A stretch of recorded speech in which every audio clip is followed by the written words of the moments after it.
Kugira ngo umuntu abeho bisaba intangangabo ndetse n'intangangore ko bihura. Iki ni igikorwa ngirana kuko gikorwa n'umugabo n'umugore.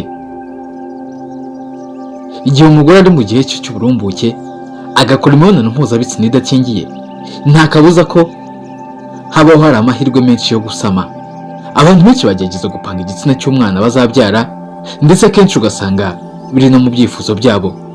Gusa nta n'umwe ubikora azi impamvu neza byabaye, cyangwa se ngo amenye ubuhanga bundi buhanitse babikorana. Hari byinshi bituma havuka umwana w'umuhungu cyangwa se umwana w'umukobwa. Gusa mu mpamvu z'ingenzi nyinshi ni impamvu z'ubuhanga mu bumenyamuntu, twakwita biological reasons mu rurimi rw'icyongereza.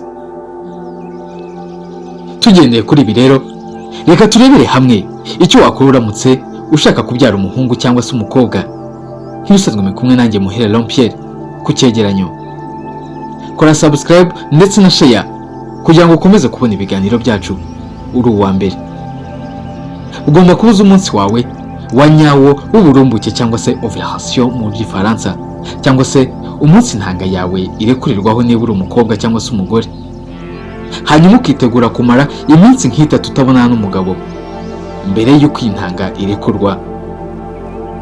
Noneho yarekurwa k'uyu munsi, nk'ejo bukeye bwaho akaba ari bwo kuri imibonano mpuzabitsina n'umugabo wawe. Icyo gihe rero iyi ntanga iba yararekuwe muri ya minsi ibiri ishize, isanga mu mubiri wawe nta ntangangabo zihari zitegereje kuko utaheruka gukora imibonano mpuzabitsina. Igihe rero ukoze imibonano mpuzabitsina, izinjiye zigasiganwa kujya gusanga iry'intangangore, maze za zindi zizazamo abahungu zihuta cyane zigatanga zizavamo umukobwa kugera kuri ya ntangangore yarangije kurekurwa. Iyo imwe muri izo ntangangabo ifatanye na ya ntangangore bikora izavamo umwana w'umuhungu, kuko intangangabo y'umuhungu iba yihuta cyane kurusha izindi. Reka noneho turebe uramutse ushatse kubyara umukobwa uko noneho byagenda. Iyo ushaka kubyara umwana w'umukobwa ntabwo bitandukanye cyane n'igihe ushaka kubyara umwana w'umuhungu. Kuki iki gihe noneho utangira gukora imibonano mpuzabitsina mbere y'uko intanga yawe irekurwa. Bivuze ko uba utaragera ku munsi wawe w'uburumbuke. Tuvuge niba uzajya mu mihango ejo, ushobora gukora imibonano mpuzabitsina mbere yaho nk'iminsi 2 cyangwa 3. Kubera ko rero intanga ziva mu mwana w'abakobwa nubwo zigenda gahoro ariko zitinda gupfa no kwangirika. Icyo gihe hasigaye nk'iminsi 2 ngo intanga yawe irekurwe, cyangwa se igi ugire ku munsi wawe wa ovulation, umunsi w'uburumbuke.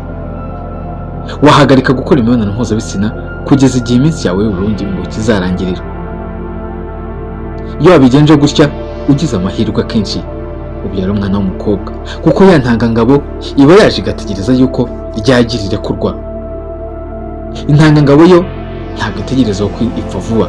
Ya yindi y'umukobwa irimo igitsina cy'umukobwa iba yarategereje, maze igi ryarekurwa ikaba ari ifatana na ya ntangangabo, maze bigakora umwana w'umukobwa.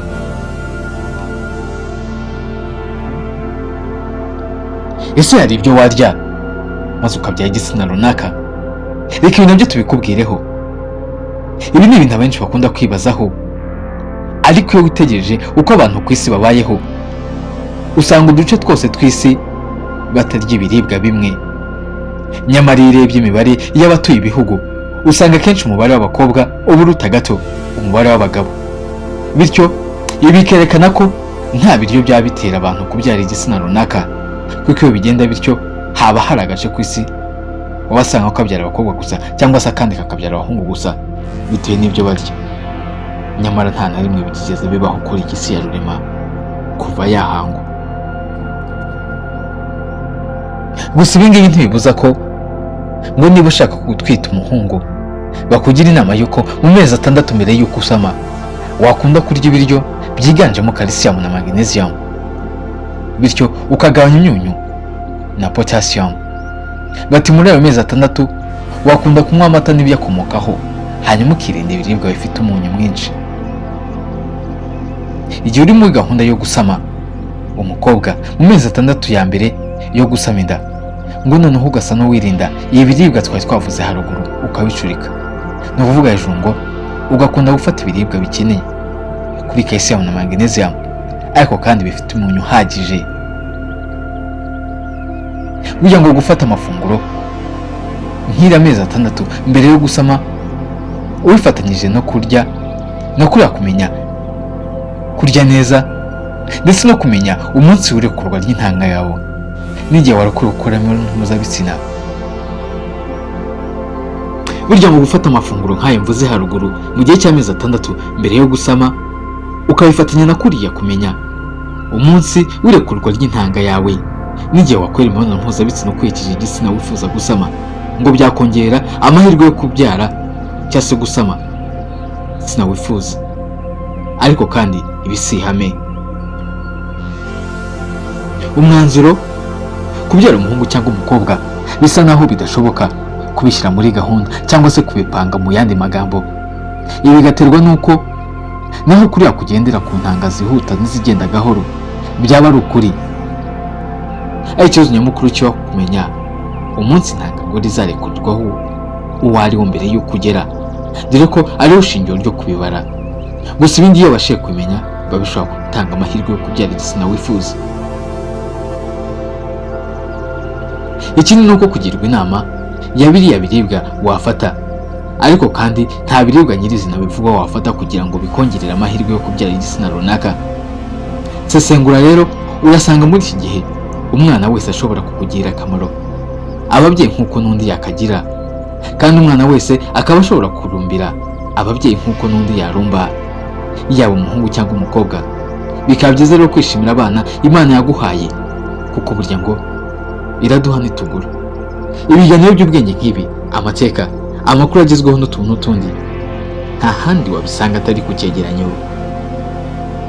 Mwakoze cyane kunkurikira, mwari kumwe nanjye Muhire Leon Pierre. Asante sana, hasta la vista.